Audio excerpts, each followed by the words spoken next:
We're going to break down how we lit Machine Gun Kelly on fire. Let me come show you guys how I got like this.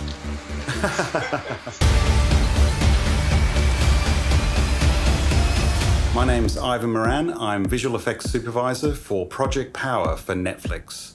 Project Power tells the story of some shady group that manufactures a drug which is tested on individuals. It gives the individuals super abilities or powers for 5 minutes. It doesn't just give you this awesome ability, it also has a consequence to it, but his body depletes constantly as he takes it. 1001, 1002, 1003.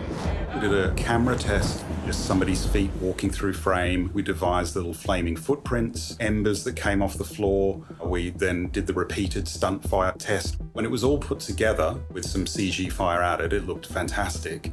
The one problem that remained, and it's the hardest thing of all, is the lighting problem. Solve the problem of how to illuminate the actor from what would become the fire on his body. We came up with this LED suit, which was strips of LEDs that could be programmed. This is the first time they actually cast me without needing to read or audition for the movie, and funny enough, this is the first time I didn't ask any questions, and wish I would have asked a question. This is particularly groundbreaking and a bit of an industry first because it's a programmable LED suit that's actually embedded in full screen prosthetics. It's meant to be on camera. The problem was that we wanted to do full body prosthetics. So the problem became, how do we attach these LED panels? Because it's not just the panels. They have wires, they have battery packs. So we actually embedded the wires and the panels within the layers of the prosthetics themselves. The idea is not that we're changing an actor entirely. We're always wanting to keep as much of Machine Gun Kelly's body and face, most importantly, to really harness that wonderful performance that he gives. 5 hours of makeup every day. And the LED lights, once they're warped and changed a little bit, they kind of look like crispy coals on a fire, which was the idea that we wanted for him. The scene I'm shooting this week is basically, this is my home. Jamie Foxx comes to visit me because he's trying to figure out where the power pill is coming from. And then he shoots me with the shotgun. The pills have amplified these subatomic vibrations now to such an extent that superheated boiling steam is actually happening inside his body.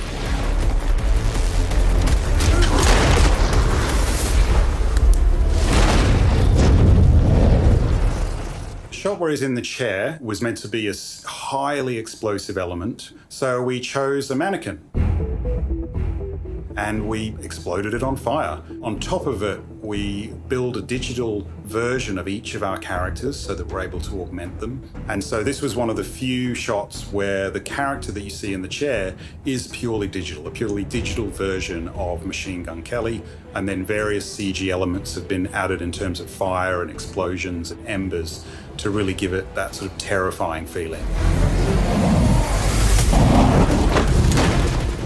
So this is one of my favorite shots, principally because of the performance from Machine Gun Kelly himself. It's so violent and powerful and terrifying. What we did is we shot him with his LED suit. We made sure, even with him on set, that we had little bits of real fire on the wall that we could build off. The first pass that you see is essentially the digital version of Machine Gun Kelly on top with extra fire elements added.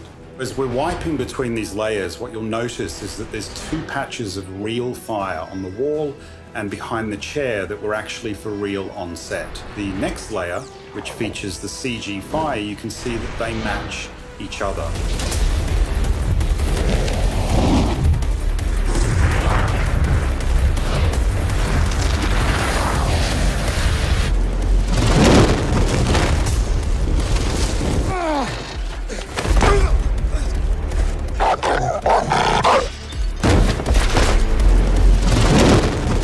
One of my other favorite shots is Machine Gun Kelly dropping through the holes that we presume he's actually made in order to navigate this building. We don't really know. You can see in the plate, it is actually Machine Gun Kelly.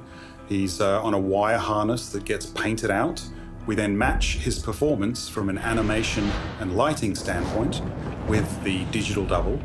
Once we have that step, Then we're able to add all of the elements that we have in our library in visual effects. Interactive lighting, more lighting onto the body of the character, and all of the various fire, steam and smoke and ember elements. Once we had those matched, we then took a little bit of creative license to move the fire. We really wanted it to be a character, so it moves around his body. And by slight happy accident, one of the visual effects artists had too much volume, for lack of a better description, on his fire setting. And when it was rendered, it looked like the digital double character was almost like a blowtorch. It looked a little unrealistic, but it was quite fascinating, and the directors really wanted to employ it somewhere. So where we employed it is the shot where Machine Gun Kelly reignites after taking the 3 pills. Doop, doop, doop, doop, doop. He puts his hands on the walls, and then when he ignites in this incredibly ferocious human blowtorch kind of way, almost at desperation level to get his foe.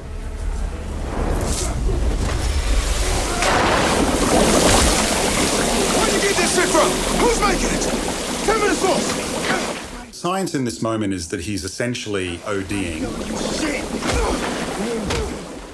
The bathtub sequence at the end was particularly compelling, but also particularly challenging.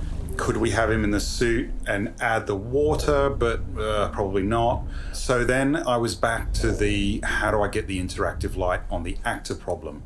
So we had LED strips around the bathtub that we could program. We start with the original footage where we can see the strip lighting from the LED lights in the bathtub, which gives us that all-important interactive lighting. And we begin to layer up the various visual effects elements. So we have steam, we have embers, and we have the fire itself that we can turn off and on to give us this stop-start, spurty feeling that we like from the bathtub R&D. There was one particular moment in one of the bathtub shots when one of the artists managed to produce what became known as the fire burp. And so all of this fire started coming out of the digital double's mouth for no particular reason. He took too much. And when we looked at it, we were like, oh, we have to do that. It's Biggie! Speak up, son! I still have no there! Where's he at?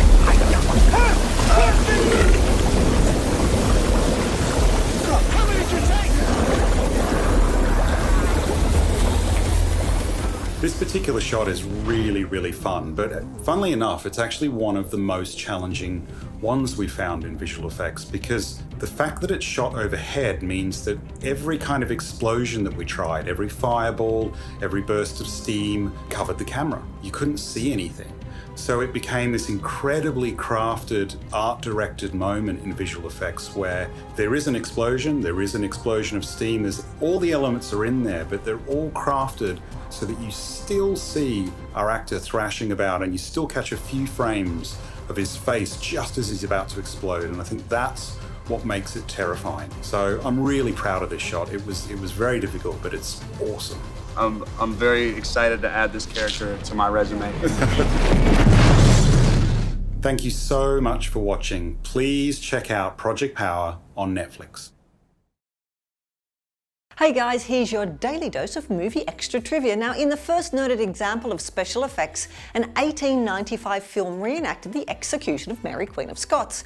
To achieve the effect of the beheading, they filmed the actress in head-chopping position, then stopped shooting, had everyone else freeze where they were, and replaced the actress with a dummy before they started filming again. It was simple, yet effective. Do you like my shirt? You can get one for yourself in the shop below this video.